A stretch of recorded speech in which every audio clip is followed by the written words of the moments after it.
السلام عليكم ورحمه الله وبركاته. ازيكم عاملين ايه؟ النهارده ان شاء الله هنعمل الاكلير الجميل التحفه ده بحشوه جميله جدا. الحشوه الاصليه بتاعته اللي هو الكريم باتيسير. تابعوا معايا الفيديو للاخر، تنسوش اللايك، تفعيل زر الجرس، الاشتراك في قناه اكل زمان في مطبخ ايمان، ودعمكم بقى الحلو وكومنت جميل منكم. يلا بينا نبدا الفيديو، نصلي بينا على النبي عليه افضل الصلاه والسلام. عايزه اوريها لكم، بصوا تحفه ما شاء الله، حشوتها عسل. عسل، تسلم ايديا. يلا اتفضلوا معانا.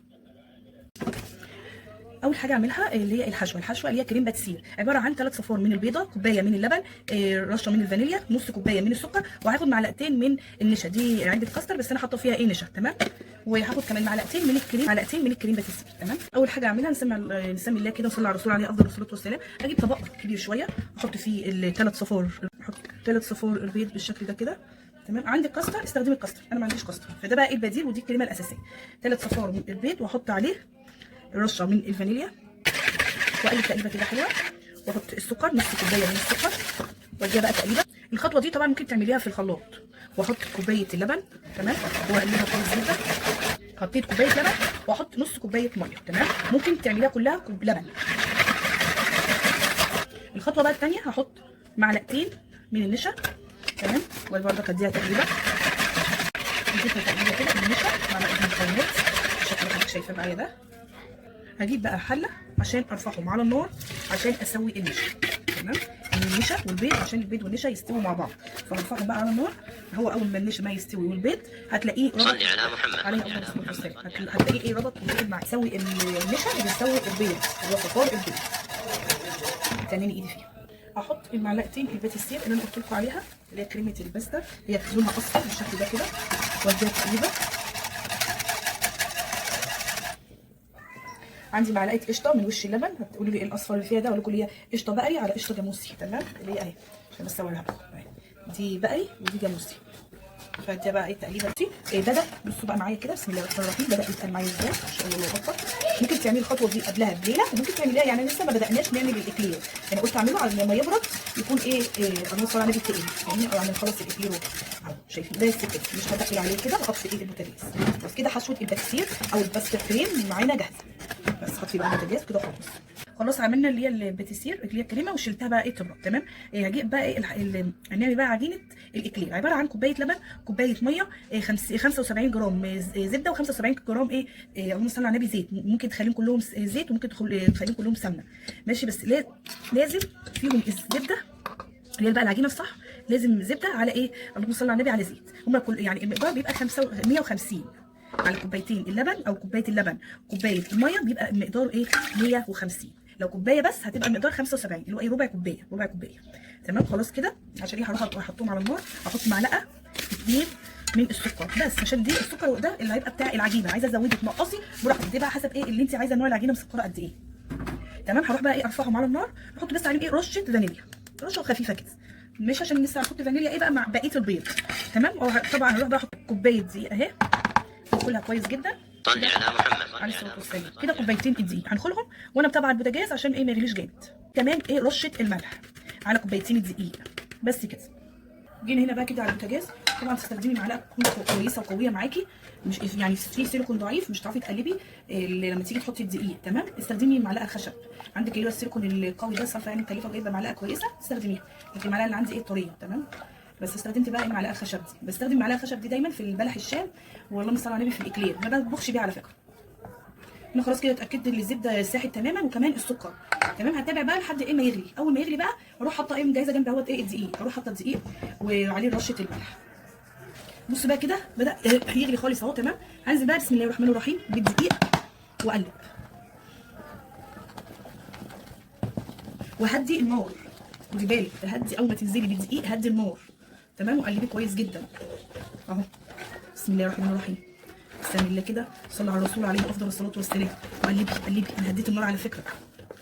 طبعا الحله بدات تسخن، سبت بتاع السيليكون دي، بس قلبي لحد ما احنا بنسوي الدقيق، تمام.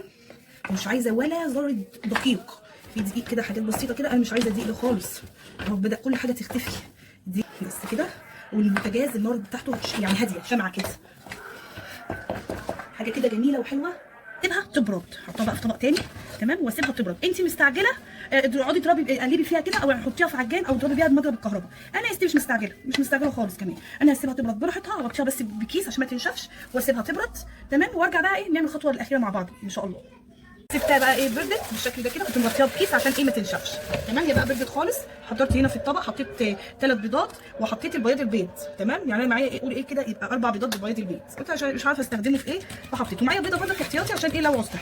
تمام، بسم الله كده. انا حطيت عليهم نقطه يعني حبه فانيليا، رشه فانيليا، وايه قلت ايه اما اقلبهم كده ايه مع بعض كده هي هتاخد البياض ده كله، يعني البيض ده كله ان شاء الله. هضربها بقى كده كويس، بسم الله الرحمن الرحيم، عشان ايه افككها كده، وابدا اشق العجينه بتاعتك تبقى بارده علشان خاطر البيض ما يستويش، هي بارده تماما.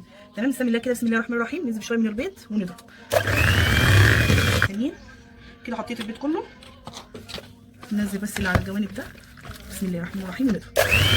هحط كمان ايه، هحط ايه كمان بيضه، بسم الله الرحمن الرحيم اهي بالشكل ده. طبعا احنا حاطين فانيليا، يعني مش هحط فانيليا تاني عشان ايه ما نكترش الفانيليا عشان ما تمررش كده. فضيت المضرب، العجينه بتاعتنا كده انا عايزاه ايه تبقى كده ملزقه شويه بالشكل ده. تمام، عندك زي دي او اقل، يعني انا هعمل في دي ان شاء الله تبقى حلوه. الرقم بتاعها اهو. هحضر بقى ايه الكيس وارجع لكم. جبت الكيس اهو، حطيت الكيس وحطيت فيه القمع بالشكل ده. هاخد بقى ايه حبه من الخليط عشان ما تقلش على الكيس. تمام، انا دهنت الكيس دهنه من الزيت عشان تنزل معايا بمنتهى السهوله. تمام، ما تضايقنيش في الكيس كده. بسم الله الرحمن الرحيم. انا خلاص ايه حطيت العجينه اهي بالشكل ده في الكيس، وهي ما شاء الله بتنزل بمنتهى السهوله. همسك بس الكيس كده، بسم الله الرحمن الرحيم، وايه واضغط بالراحه كده، بسم الله الرحمن الرحيم. بس الحجم ده كويس. انا دهنه الصاج بتاعي ايه زيت، وهبعد شويه عشان خاطر اللهم صل على النبي هي ايه بتفل شويه. تمام، بالشكل ده كده بس كده. في الاخر ايه هظبطها ايه بسم الله الرحمن الرحيم بميه كده بس بالشكل ده. بقى عملت معايا الكميه الجميله دي ما شاء الله الله اكبر. شايفين اهي كوبايتين دقيق عملوا معايا الكميه دي. انا خلاص جبت الفرن سبته يسخن، وبعدين ادخله مع الفرن زي ما قلت لكم. اقعد من نص ساعه ل 40 دقيقه هتابعه، وبعدين اول ما يطلع معايا هوريه لكم. ماشي، بس انت بعد ما بتدفع عليه بتسيبيه يهدى خالص تماما في الفرن، وبعدين تطلعيه بره الفرن. تمام، شايفين الاشكال الجميله اهي الحمد لله. شكلهم يعني اشكالهم كلها حلوه، ما تبقاش اي حاجه يعني وحشه ان شاء الله. يطلع بعد السوا شكله زي الفل. خلاص خلصت اهوت بالشكل ده، طلع بالشكل الجميل بتاعنا ده، وسبته لحد ما يعيدي خالص، وقلت ايه واوريه لكم اهو. بسم الله الرحمن الرحيم ما شاء الله. بص ما نفخش قوي يعني كويس مظبوط كده اهو، والسوا بتاعه جميل اهوت مظبوط ما شاء الله الله اكبر. بنجيب بقى ايه معانا بس الكريم اللي احنا عملناها مع بعض اهي. انا كنت مغطياها بس عشان خاطر ايه ما تنشفش. تمام، نجيب بقى معلقه واديها كده بسم الله الرحمن الرحيم تقليبه ايه بالمعلقه عشان اقلبها كده. واجيب بقى اللهم صل على النبي كيس حلواني بالشكل ده كده، واحطها في الكيس الحلواني. وعلى ما احطها في الكيس الحلواني معايا بقى ايه الشوكولاته اللي انا هسيحها. معايا قطعه كده من الشوكولاته سما. تمام، يبقى ايه طبق انا بحب ايه اسيحها في الميكروويف. فهجيب وايه والقطعه دي انا بعت بنتي جابتها من بتاع العطاره اللي جنبينا، فاداها القطعه دي. قلت له تمن، فاداها القطعه دي قال لي ايه كده دي تمن. تمام، التمن ب 15. وكان عندي ايه حته كده من شوكولاته سما، قلت ايه اكمل دي على دي. تمام، هحطها في الميكروويف 30 دقيقه في 30 دقيقه لحد ما تسيح خالص، واحط عليها معلقتين من الزيت. تمام، وكده سيحت الشوكولاته في الميكروويف بالشكل ده. خدت معايا من 30 دقيقه ل 30 دقيقه مرتين بس. احط بقى عليها ايه الزيت زي ما قلت لك ايه معلقتين زيت كده كبار. شويه على ما تبرد اكون ايه كملت ايه حشيت بقى ايه الاكلير. انا حطيتها اهوت في الكيس اللي هو الحلواني ده او كيس ثلاجه، وافتحها بس ايه فتحه كده.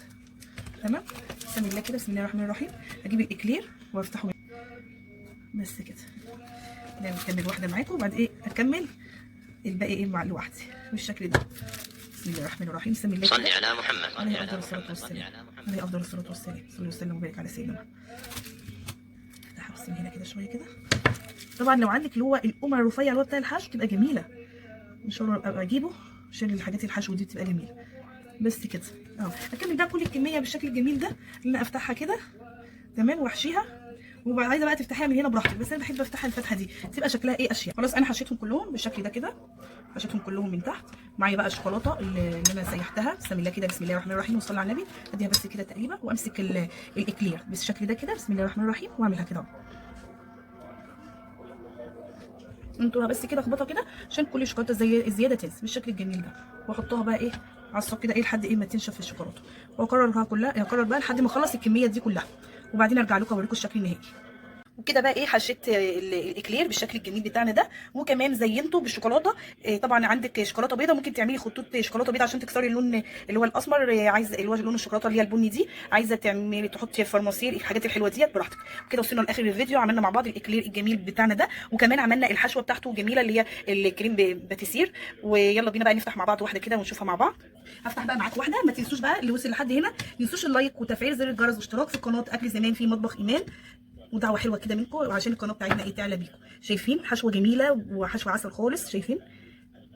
اعملوا بقى الاكلير بتاعكم الجميل ده بالطريقه الحلوه بتاعتنا ديت، وان شاء الله تعجبكم. وكمان شايفين السوا بتاعه جميل جدا ما شاء الله. زي ما قلت لكم عايزين تكسروا اللون البني ده بخطوط اللي هي اللهم صل على النبي، خطوط شوكولاته بيضاء. طبعا ده اختياري، حاجه بتاعتك انت. ما تنسيش اللايك، تفعيل زر الجرس، واشتراك في قناه اكل زمان في مطبخ ايمان. بحبكم والسلام عليكم ورحمه الله وبركاته.